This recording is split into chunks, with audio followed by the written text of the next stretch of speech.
देती हूँ कि जिस प्रकार तुमने मेरे कुल का अंत किया है, उसी प्रकार तुम्हारे कुल का अंत भी होगा।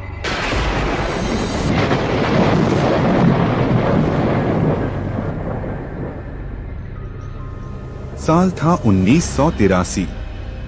भारतीय पुरातत्वविदों की एक टीम गुजरात के द्वारका तट से दूर समुद्र की अनजानी गहराइयों में एक रहस्यमय अभियान पर निकली थी। जब टीम 130 फीट की गहराई तक पहुंची, तो जो दृश्य उनके सामने आया, उससे उनके होश उड़ गए। तुरंत ही वे वापसी करते हुए अपने प्रमुख अधिकारी को फोन करने लगे। सर, हमने समुद्र के नीचे कुछ ऐसा देखा है जिसे आप शायद ही कभी विश्वास कर पाएंगे। लेकिन जैसे ही उन्होंने यह कहा, अचानक रिसीवर हाथ से छूट गया। क्या था वो अद्भुत रहस्य जिसने समुद्र की गहराइयों में छुपे इतिहास को उजागर कर दिया? क्या सच में भगवान श्री कृष्ण की द्वारका नगरी महाभारत और भागवत पुराण में वर्णित कथा के अनुरूप समुद्र में समा गई थी? आज हम आपको ले चलेंगे उस रहस्य की सबसे गहराइयों तक, जहां पौराणिक कथाएं और आधुनिक विज्ञान एक अनूठे संगम में मिलते हैं। यह वीडियो हमारी चार धाम सीरीज एक दिव्य यात्रा का दूसरा भाग है।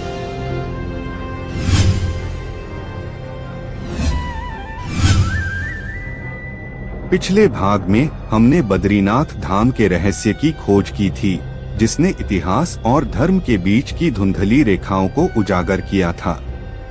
यदि आपने वह रोमांचक सफर अभी तक नहीं देखा है, तो डिस्क्रिप्शन में दिए लिंक पर क्लिक करें और हमारी पहली यात्रा का हिस्सा बने।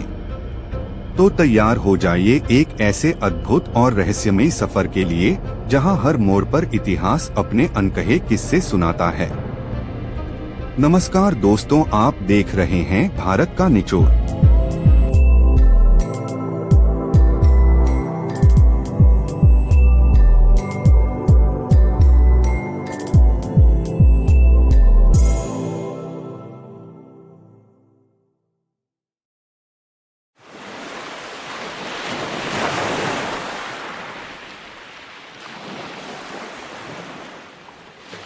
समुद्र की लहरें सतह पर जितनी शोर करती हैं, उसके भीतर उतना ही गहरा सन्नाटा पसरा रहता है।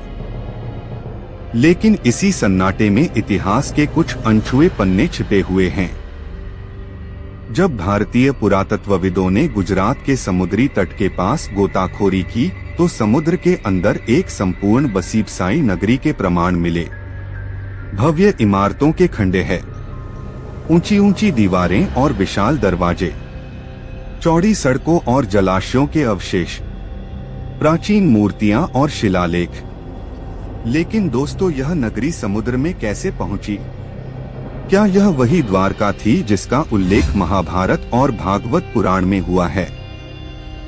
तो आइए सबसे पहले जान लेते हैं द्वारका नगरी की स्थापना कैसे हुई थी। श्रीमद् भागवत पुराण और महाभारत के अनुसार, जब भगवान श्री कृष्ण ने कंस का वध किया, तो मथुरा पर बार बार आक्रमण होने लगे। कंस के ससुर जरासंध ने मथुरा पर 17 बार हमला किया, जिससे श्री कृष्ण की प्रजा अत्यधिक पीड़ित हो गई। बार बार के युद्धों से तंग आकर श्री कृष्ण ने मथुरा छोड़ने का फैसला किया। वे अपने परिवार और यादव वंश के साथ समुद्र तट पर पहुँचे और वहां एक नई नगरी बसाने का निश्चय किया। भगवान श्री कृष्ण ने समुद्र देव से प्रार्थना की, जिसके बाद उन्हें 12 योजन 153.6 किलोमीटर भूमि समुद्र के बीच में दी गई। भगवान विश्वकर्मा ने इस भूमि पर एक भव्य नगरी का निर्माण किया। यह नगरी सोने चांदी से जड़ी हुई थी और अपनी भव्यता में अद्वितीय थी। इसमें विशाल महल, बगीचे, जलाशय और मंदिर थे। पूरी नगरी वेल प्लान्ड सिटी की तरह बनाई गई थी, जहां हर जगह सुव्यवस्थित सड़कों और जल निकासी की व्यवस्था थी।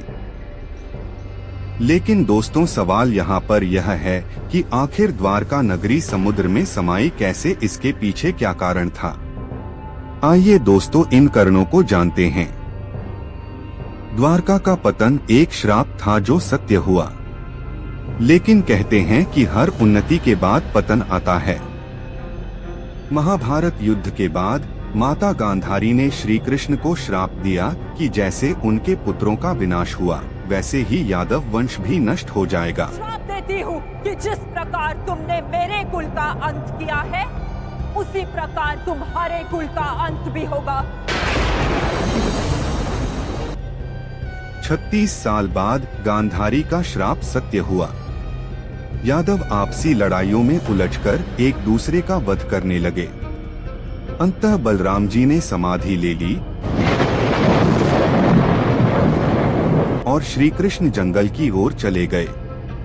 वहां एक शिकारी जरा ने गलती से श्री कृष्ण के पैर में तीर मार दिया जिससे उनका प्रयाण हो गया।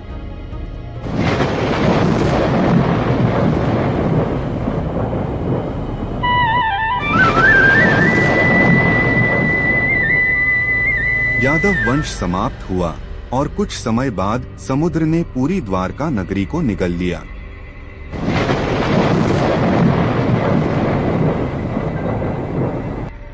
लेकिन क्या सिर्फ गांधारी का श्राप ही द्वारका के नष्ट होने का कारण था? महाभारत में एक और कथा मिलती है। एक दिन जब श्री कृष्ण के पुत्र सांब और उनके मित्रों ने महर्षि दुर्वासा का अपमान किया तो महर्षि क्रोधित हो गए। उन्होंने सांब को शाप दिया कि उनका पूरा वंश आपस में लड़कर नष्ट हो जाएगा।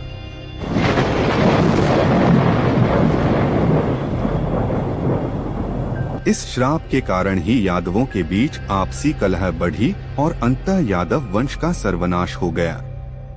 जब द्वारका वीरान हो गई तो समुद्र ने धीरे धीरे पूरी नगरी को अपनी लहरों में समा लिया। इतिहास और पुराणों में वर्णित द्वारका को आधुनिक विज्ञान भी स्वीकार करता है। 1930 के दशक में पहली बार बेट द्वारका में खुदाई हुई जहां से प्राचीन मूर्तियां, बर्तन और भवनों के अवशेष मिले। 1983 से 1990 के दौरान प्रसिद्ध पुरातत्वविद डॉक्टर S.R. राव और उनकी टीम ने समुद्र के भीतर शोध किया। वहां विशाल दीवारों, स्तंभों और सड़कों के अवशेष पाए गए। जब इन पत्थरों की कार्बन डेटिंग की गई तो पाया गया कि ये 3112 BCE महाभारत काल के थे। यही नहीं, समुद्र के भीतर पाए गए शहर का क्षेत्रफल 153.6 किमी था जो भागवत पुराण में वर्णित भूमि के बराबर था।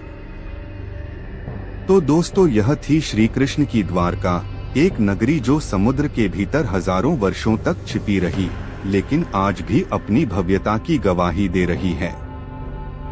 श्री कृष्ण की द्वारका केवल एक नगरी नहीं बल्कि एक सभ्यता का प्रतीक है जो हमें यह सिखाती है कि समय चाहे कितना भी बदल जाए, सत्य और महानता की गूंज कभी समाप्त नहीं होती। समुद्र की गहराइयों में दबी द्वारका हमें यह संदेश देती है कि इतिहास में छिपे रहस्य आज भी हमारी संस्कृति और आस्था को मजबूत करने का काम करते हैं।